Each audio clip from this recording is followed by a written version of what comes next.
ಆಪ್ಕಿ ಅದಾಲತ್ನಲ್ಲಿ ಆಧ್ಯಾತ್ಮಿಕ ಗುರು ಶ್ರೀ ಶ್ರೀ ರವಿಶಂಕರ್ ಅವರ ಮೇಲಿರುವ ಆರೋಪವೆಂದರೆ ಇವರು ಎಲ್ಲಾ ಸಮಸ್ಯೆಗಳಲ್ಲೂ ಅವರ ಕೈ ಆಡಿಸುತ್ತಾರೆ ಎಂಬುದು.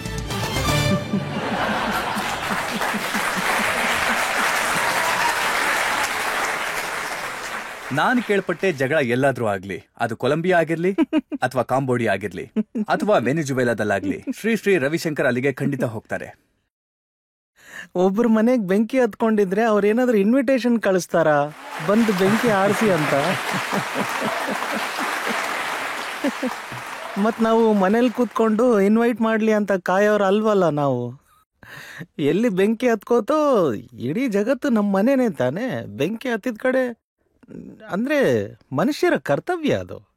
ನೀವು ಬೇರೆ ದೇಶಗಳ ಸಮಸ್ಯೆಗಳನ್ನ ಬಗೆಹರಿಸಿದ್ದೀರಿ, ಆದ್ರೆ ನಮ್ಮದನ್ನ ಬಗೆಹರಿಸಕ್ಕಾಗ್ಲಿಲ್ಲ. ರಾಮ ಜನ್ಮಭೂಮಿ ಮೀಡಿಯೇಷನ್ ಇಂದ ಆಗ್ಬೇಕಿತ್ತು, ಮಧ್ಯಸ್ಥಿಕೆಯಿಂದ ಆಗ್ಬೇಕಿತ್ತು.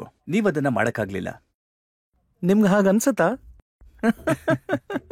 ಯಾಕಂದ್ರೆ ನಾವು ಸುಪ್ರೀಂ ಕೋರ್ಟ್ನ ತೀರ್ಪಿನ ಮೇಲೆ ಅವಲಂಬಿತರಾಗಿದ್ದೇವೆ. ಸುಪ್ರೀಂ ಕೋರ್ಟ್ನ ನಿರ್ಧಾರ ಸುಪ್ರೀಂ ಕೋರ್ಟೇ ಹೇಳಿದ್ಯಲ್ಲ, ಮೀಡಿಯೇಷನ್ ತುಂಬಾ ಇಂಪಾರ್ಟೆಂಟ್ ರೋಲ್ ಪ್ಲೇ ಮಾಡಿದೆ ಅಂತ. ಮೀಡಿಯೇಷನ್ದು ತುಂಬಾ ಇಂಪಾರ್ಟೆಂಟ್ ರೋಲ್ ಇತ್ತು. ಮೀಡಿಯೇಷನ್ ಮತ್ತು ಜೊತೆಗೆ ಒಂದು ಒಳ್ಳೆ ಜಡ್ಜ್ಮೆಂಟ್ ಎರಡೂ ಸೇರಿನೇ ಇಷ್ಟು ಒಳ್ಳೆ ಫಲಿತಾಂಶ ಸಿಕ್ಕಿದೆ ನಮಗೆ. ನೋಡಿ, ರಾಮ ಜನ್ಮಭೂಮಿಯ ಚಳವಳಿನಲ್ಲಿ ಸಾಕಷ್ಟು ಜನ ಸೇರಿದ್ದಾರೆ. ಒಬ್ರು ಸಂತರಿದ್ದಾರೆ, ರಾಮ್ ವಿಲಾಸ್ ವೇದಾಂತಿ. ಅವ್ರು ಹೇಳ್ತಾರೆ, ಶ್ರೀಗೂ ಇದಕ್ಕೂ ಏನ್ ಸಂಬಂಧ? ಅವ್ರು ಯಾಕೆ ಮಧ್ಯಸ್ಥಿಕೆ ವಹಿಸ್ತಾರೆ? ನೋಡಿ, ಯಾರು ಏನ್ ಹೇಳ್ಬೇಕು ಅನ್ಕೋತಾರೋ ಹೇಳ್ಬೋದು. ಅಂದ್ರೆ ಒಂದ್ಸಲ ಅರ್ಥ ಮಾಡ್ಕೊಳ್ಳಿ, ಮೀಡಿಯೇಷನ್ ಯಾವತ್ತೂ ಫೇಲೇ ಆಗಿಲ್ಲ. ಯಾಕಂದ್ರೆ ಮೀಡಿಯೇಷನ್ ಅಂದ್ರೇನೆ ಅದು ದಾರಿ ಮಾಡ್ಕೊಡುತ್ತೆ, ಜನರನ್ನ ಹತ್ರ ತರುತ್ತೆ, ಜೋಡ್ಸುತ್ತೆ, ಹತ್ರ ತಗೊಂಡ್ ಬರುತ್ತೆ. ಆದ್ರೆ ಬರೋ ಫಲಿತಾಂಶ ಅದರಿಂದನೇ ಅಂತ ನೋಡಿ, ಅನೇಕ ವಿಷಯಗಳ ಬಗ್ಗೆ ಹೇಳ್ತಾ ಇದ್ರು. ಒಂದು ವಿಚಾರದ ಬಗ್ಗೆ ಮಾತಾಡಿದ್ರು. ಯಾವ ಸಂತ ಖುದ್ದು ರಾಮಲಲ್ಲಾನ ದರ್ಶನ ಮಾಡ್ಲಿಲ್ವೋ ಅವರು ಮಂದಿರದ ಜಗಳವನ್ನ ಹೇಗ್ ಬಗೆಹರಿಸ್ತಾರೆ? ಅದು ಅಜ್ಞಾನದಿಂದ ಯಾರು ಕಮೆಂಟ್ ಮಾಡ್ತಾರಲ್ಲ, ಅದ್ರ ಬಗ್ಗೆ ನಾನೇನು ಕಮೆಂಟ್ ಮಾಡಲ್ಲ. ನಾವು ಹೋಗಿದೀವಿ ಅಯೋಧ್ಯೆಗೆ 2003ರಿಂದ ನಾನು ಹೋಗ್ತಾನೆ ಇದ್ದೀನಿ ಅಲ್ಲಿಗೆ ಕೆಲ್ಸದ ಮೇಲೆ. ಈಗ ನೀವು ಆದ್ರೆ ನಾನು ಅದನ್ನ ಹಿಡ್ಕೊಂಡು ಟಾಮ್ ಮಾಡಲ್ಲ. ನಾನು ಅದು ಮಾಡ್ತಾ ಇದ್ದೀನಿ, ಇದು ಮಾಡ್ತಾ ಇದ್ದೀನಿ ಅಂತ. ನಾನ್ ಸುಮ್ನೆ ಏನ್ ಅವಶ್ಯಕತೆ ಇದೆಯೋ ದೇಶಕ್ಕೆ ಅದನ್ನ ಮಾಡ್ತಾ ಇದ್ದೀನಿ. ಅಯೋಧ್ಯೆಯ ವಿವಾದದ ಬಗ್ಗೆ ಚರ್ಚೆ ಆಗ್ತಾ ಇದ್ದಾಗ ಇದನ್ನ ಗಂಭೀರವಾದ ಸಮಯ ಅಂತ ಹೇಳಲಾಗ್ತಿತ್ತು. ಆಗ ನೀವ್ ಹೇಳಿದ್ರಿ, ಈ ವಿಷಯ ಬಗೆಹರಿಸೋದಕ್ಕೆ ವಿಳಂಬ ಮಾಡಿದ್ರೆ ಇದು ಕೂಡ ಸಿರಿಯಾ ತರನೇ ಆಗತ್ತೆ ಅಂದ್ರಿ. ಇಲ್ಲ, ನಾನ್ ಹಾಗೆ ಹೇಳಿಲ್ಲ. ನೀವು ನೋಡಿರ್ತೀರಾ, ನಾನ್ ಕರೆಕ್ಟ್ ವರ್ಡ್ ಬಳಸಿರೋದು. ಸಿರಿಯಾ ದೇಶದ ಪರಿಸ್ಥಿತಿ ನಾನು ನಮ್ಮ ದೇಶದಲ್ಲಿ ಯಾವತ್ತೂ ನೋಡಕ್ ಇಷ್ಟಪಡಲ್ಲ ಅಂತ. ನಾನೇನಾದ್ರೂ ಭವಿಷ್ಯವಾಣಿ ಮಾಡಿದ್ನಾ? ನಾನ್ ವಾರ್ನ್ ಮಾಡಿದ್ದೆ ಅಷ್ಟೇ. ಜನ ಒಂದ್ ವೇಳೆ ಈ ತರ ಈಗ ನೋಡಿ ಏನಾಗ್ತಾ ಇದೆ, ಎಷ್ಟು ಒಂದು ಡಿಸ್ಟ್ರೆಸ್, ಎಲ್ಲ ಮನ್ಸಲ್ಲಿ ಆಕ್ರೋಶ ಎಲ್ಲ ತುಂಬಿಕೊಂಡು ಆ ಥರ ಆಗ್ಬಾರ್ದು ಅಂತ. ಅಂದ್ರೆ ನಾವು ಸಿರಿಯಾನಲ್ಲಿ ಏನ್ ಮಾಡ್ಬೇಕೋ ಅದನ್ನ ಮಾಡ್ತಾ ಇದೀವಿ. ಅಲ್ಲಿ 30,000 ಮಕ್ಕಳನ್ನ ನಾವು ದತ್ತು ತಗೊಂಡಿದೀವಿ, ಸಿರಿಯಾ ದೇಶದ ಮಕ್ಕಳನ್ನ, ಜಾರ್ಡನ್ ಮತ್ತು ಲೆಬನಾನ್ ಗ್ರೂಪ್ಗಳ ಮಧ್ಯದಲ್ಲಿ. ಅಲ್ಲಿ ಅವ್ರಿಗೆ ಟ್ರಾಮಾ ರಿಲೀಫ್ ಕೆಲಸ ನಡೀತಾ ಇದೆ. ನೋಡಿ, ನಾನ್ ನೋಡಿದೀನಿ ಅಂದ್ರೆ ಹೇಳ್ತೀನಿ ಅಲ್ವಾ, ವಾರ್ನ್ ಮಾಡ್ತೀನಿ ಅಲ್ವಾ. ಸಿರಿಯಾ ಬಗ್ಗೆ ಒಂದಷ್ಟು ಮಾಹಿತಿಯನ್ನ ಕೊಟ್ಟಿದ್ರಿ. ಅದು ಇರಾನ್ ಮತ್ತೆ ಸಿರಿಯಾದಲ್ಲಿ ಇಸ್ಲಾಮಿಕ್ನ ಸ್ಟೇಟ್ ಸಾಕಷ್ಟು ಜನರನ್ನ ಕೊಂದಿದ್ರು. ನೀವು ಶಾಂತಿ ತರುವಂತ ಪ್ರಯತ್ನ ಮಾಡಿದ್ರಿ, ಮತ್ತೆ ನೀವು ಸಂದೇಶ ಕಳಿಸಿದ್ರಿ. ಆದ್ರೆ ಅವರು ಇರ್ಬಿಲ್ ಅಲ್ಲಿ ನಿಮ್ಮ ಹೆಲ್ತ್ ಸೆಂಟರ್ ಅಲ್ಲಿ ಒಂದು ಕತ್ತರಿಸಿರೋ ತಲೆ ಫೋಟೋ ಕಳಿಸಿದ್ರು. ನಿಜವಾದ ಮಾತು. ನೋಡಿ, ನಾವು ನಮ್ಮ ಸ್ವಭಾವನ ಬಿಟ್ಕೊಡೋದಿಲ್ಲ, ಅವರು ತಮ್ಮ ಸ್ವಭಾವನ ಬಿಟ್ಕೊಡೋದಿಲ್ಲ. ಅಂದ್ರೆ ನಾವೇಗ್ ಬಿಟ್ಕೊಡೋಣ ನಮ್ಮ ಸ್ವಭಾವ? ನಮ್ ಕೆಲಸ ಮಾಡ್ತಾನೆ ಇರ್ತೀವಿ. ನೋಡಿ, ಇಲ್ಲೂ ಕೂಡ ಜನ ಮಾತಾಡ್ತಾರೆ, ನೀವ್ ಯಾವಾಗ ಸಿರಿಯಾದ ಪರಿಸ್ಥಿತಿ ಆಗತ್ತೆ ಅಂತ ಹೇಳಿಕೆನ ಕೊಟ್ರಲ್ಲ, ಸಿರಿಯಾ ದೇಶದ ಪರಿಸ್ಥಿತಿ ತರ ಆಗ್ಬಾರ್ದು ಅಂತ ಹೇಳಿದ್ದೀನಿ ನಾನು. ಆದ್ರೆ ನೋಡಿ, ಮುಫ್ತಿ ಮುಕ್ರಮ್ ಅವರು ಹೇಳ್ತಾರೆ, ಇಂಥ ಮಾತುಗಳನ್ನ ಹೇಳೋ ಮೂಲಕ ಅವರು ಮುಸ್ಲಿಮರನ್ನ ಹೆದರಿಸೋದಕ್ಕೆ ಪ್ರಯತ್ನಿಸ್ತಿದ್ದಾರೆ, ಭಯ ಸೃಷ್ಟಿ ಮಾಡೋದಕ್ಕೆ ಪ್ರಯತ್ನ ಮಾಡ್ತಿದ್ದಾರೆ ಅಂತ. ಹೆದರಿಸೋ ಗುಣ ಇರೋರು ಹೀಗೆ ಯೋಚಿಸ್ತಾರೆ. ನಾವು ಜೋಡ್ಸೋರು ಅಲ್ವಾ, ನಾವು ಬೇರೆನೇ ದೃಷ್ಟಿಕೋನದಿಂದ ಮಾತಾಡ್ತೀವಿ, ಯೋಚಿಸ್ತೀವಿ. ನೋಡೋ ದೃಷ್ಟಿಕೋನ ಬೇರೆ ಇದೆಯಲ್ಲ. ನಾನ್ ಯಾಕೆ ಹೆದರ್ಸ್ಲಿ ಜನರನ್ನ? ನಾನ್ ಎಲ್ರೂ ಒಂದಾಗಿರ್ಲಿ ಅನ್ನೋನು. ಅವರ ಭಯನ ದೂರ ಮಾಡ್ತಾ ಇದ್ದೀನಿ ನಾನು. ಓವೈಸಿ ಸಾಹೇಬ್ರು ತುಂಬಾ ಹೆದರಿದ್ರು.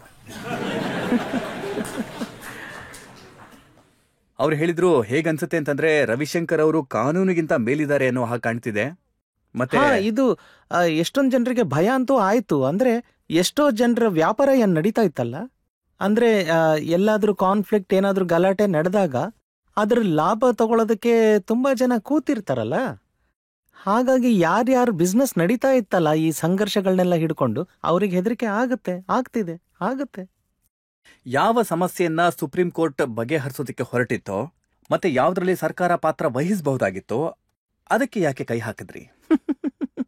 ನೋಡಿ, ಈ ವಿಷಯದಲ್ಲಿ ಸುಪ್ರೀಂ ಕೋರ್ಟ್ ಸ್ವತಃ ನಮ್ಮನ್ನ ಇನ್ವಾಲ್ವ್ ಮಾಡಿದೆಯಲ್ಲ. ಸುಪ್ರೀಂ ಕೋರ್ಟ್ನ ಆದೇಶ ಇತ್ತು ಅಂತಲೇ ನಾವು ಅದ್ರೊಳಗೆ ಇನ್ವಾಲ್ವ್ ಆದ್ವಿ, ಇಲ್ಲಾಂದ್ರೆ ನಾವ್ಯಾಕೆ ಹೋಗ್ತೀವಿ? ಆದ್ರೆ ಈಗೊಂದು ಟ್ರಸ್ಟ್ ಆಗಿದೆಯಲ್ಲ, ಅದರಲ್ಲಿ ಸರ್ಕಾರ ನಿಮ್ಮನ್ನ ಸೇರಿಸ್ಕೊಂಡಿಲ್ಲ. ಇಲ್ಲ, ನಮಗೆ ಹೋಗೋಕೆ ಇಷ್ಟನೂ ಇಲ್ಲ.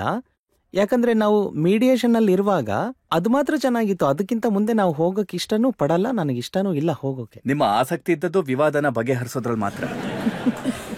ನೋಡಿ, ಒಂದು ಸಕಾರಾತ್ಮಕ ಕೆಲಸ ಮಾಡೋದಕ್ಕೆ ನನ್ನ ಮನಸ್ಸಿರುತ್ತೆ, ಮತ್ತೆ ಜನರ ಬುದ್ಧಿಯಲ್ಲಿ ಪಾಸಿಟಿವಿಟಿ ಇರಬೇಕು, ಇದ್ರಲ್ಲಿ ನನ್ನ ಮನಸ್ಸಿದೆ. ನೋಡಿ, ಜುಲೈ 2016 ನಂತರದ ಕಾಶ್ಮೀರದ ಸಮಸ್ಯೆ ನನಗೆ ತುಂಬಾ ಚೆನ್ನಾಗಿ ನೆನಪಿದೆ. ಅಲ್ಲಿ ಜನರು ಕಲ್ಲನ್ನ ಎಸಿತಾ ಇದ್ರು, ಯುವಕರು ಅವರನ್ನ ಮನವೊಲಿಸುವಂತ ಪ್ರಯತ್ನ ಮಾಡಿದ್ರಿ. ಬುರಾನ್ ವಾನಿ ತಂದೆನ ನೀವು ಬೆಂಗಳೂರಿಗೆ ಕರೆಸಿದ್ರಿ, ಆದ್ರೆ ಏನೂ ಆಗ್ಲಿಲ್ಲ. ಯಾಕಾಗಿಲ್ಲ?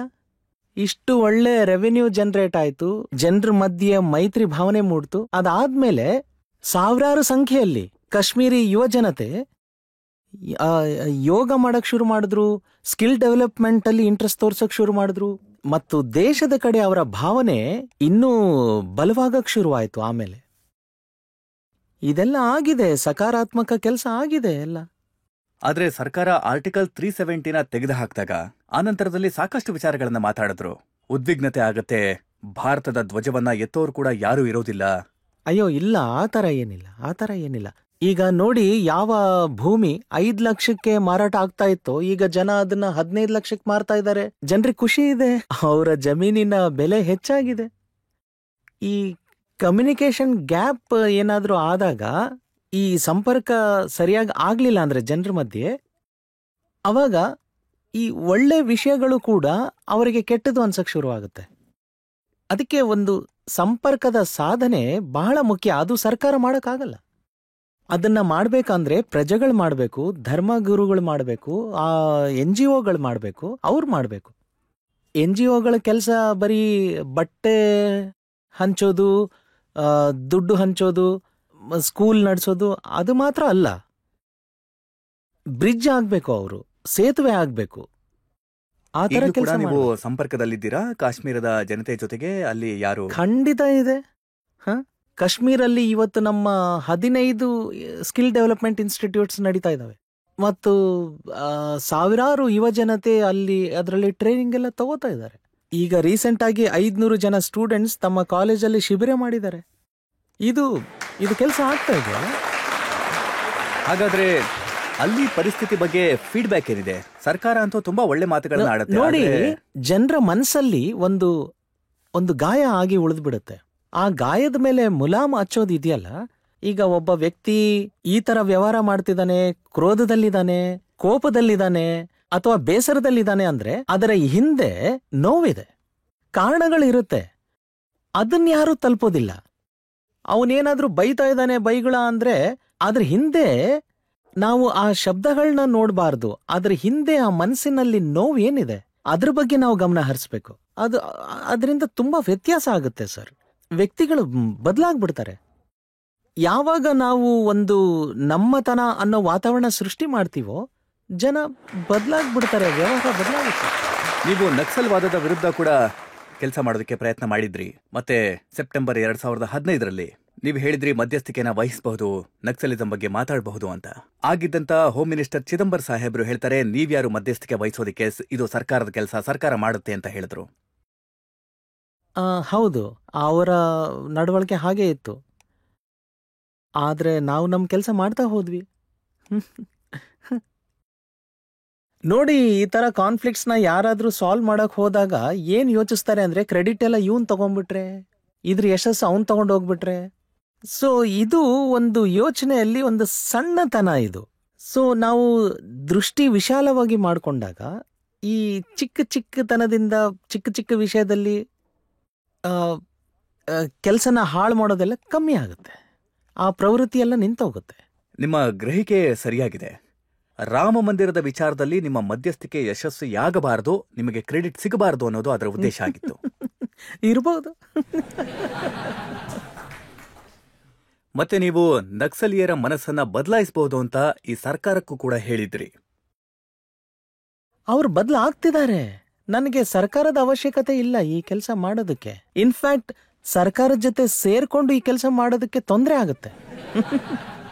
ಯಾಕೆ ಸುಲಭ ಆಗುತ್ತೆ ಅಂದ್ರೆ, ನಾವು ಯಾವುದೇ ಒಂದು ಪಕ್ಷದವರಲ್ಲ, ಸರ್ಕಾರದವರು ಅಲ್ಲ, ನಾವು ವಿರೋಧ ಪಕ್ಷದವರು ಅಲ್ಲ, ನಾವೆಲ್ಲ ಪ್ರಜೆಗಳು, ನಾವೆಲ್ಲರೂ ಕಡೆ ಅಲ್ವಾ. ಹಾಗಾಗಿ ನಾವು ನಕ್ಸಲ್ರ ವಿಷಯದಲ್ಲಿ ಕೆಲಸ ಮಾಡುವಾಗ ನಮಗವ್ರ ನೋವು ಗೊತ್ತಿರುತ್ತೆ, ಅವರ ನೋವು ನಮಗೆ ಗೊತ್ತಿರುತ್ತೆ, ಅವರ ಉದ್ದೇಶನೂ ಗೊತ್ತಿರುತ್ತೆ. ಸೊ ಅಲ್ಲಿ ನಾವು ಅಲ್ಲಿ ಇಲ್ಲಿ ಎಲ್ಲ ವಿಷಯಗಳು ತಿಳ್ಕೊಂಡು ಒಂದು ಸಕಾರಾತ್ಮಕವಾದ ಪರಿಹಾರ ತಂದಾಗ ಎಷ್ಟೊಂದು ಜನ ಶಸ್ತ್ರಗಳನ್ನ ಬಿಟ್ಟು ಮೇನ್ ಸ್ಟ್ರೀಮಿಗೆ ಬಂದಿದ್ದಾರೆ. ನಾನು ಸ್ವತಃ ಹೋಗಿದ್ದೀನಿ ಜಾರ್ಖಂಡಲ್ಲಿ, ತಿಹಾರ್ ಜೈಲಲ್ಲಿ. ಮತ್ತು ಅಲ್ಲಿ ಎಷ್ಟೋ ಜನರಿಗೆ drop the bullet and come to ballot ಅಂತ ನಾವು ಆಹ್ವಾನಿಸಿದ್ದೀವಿ. 2003, 4, 5ರಲ್ಲಿ ತುಂಬ ಜನ ಬಂದಿದ್ರು. ನೀವು ಕಾಶ್ಮೀರದ ಭಯೋತ್ಪಾದಕರ ಜೊತೆ ಮಾತನಾಡ್ತೀರಾ, ಲಾತೆಹಾರ್ನಲ್ಲಿ ನಕ್ಸಲೀಯರ ಜೊತೆಗೆ ನೀವು ಮಾತನಾಡ್ತೀರಾ, ನಿಮಗೆ ಭಯ ಆಗೋದಿಲ್ವಾ? ನಿಮ್ಗೆ ಅನ್ಸುತ್ತಾ ನನಗೆ ಹೆದರಿಕೆ ಆಗುತ್ತೆ ಇದೆಲ್ಲದ್ರಿಂದ ಅಂತ? ಹೆದರಿಕೆ ಯಾವ ಕಾರಣಕ್ಕೆ? ನಿಮ್ಮಿಂದ ಹೆದರಿಕೆ ಆಗ್ಬೋದು ಬಹುಶಃ.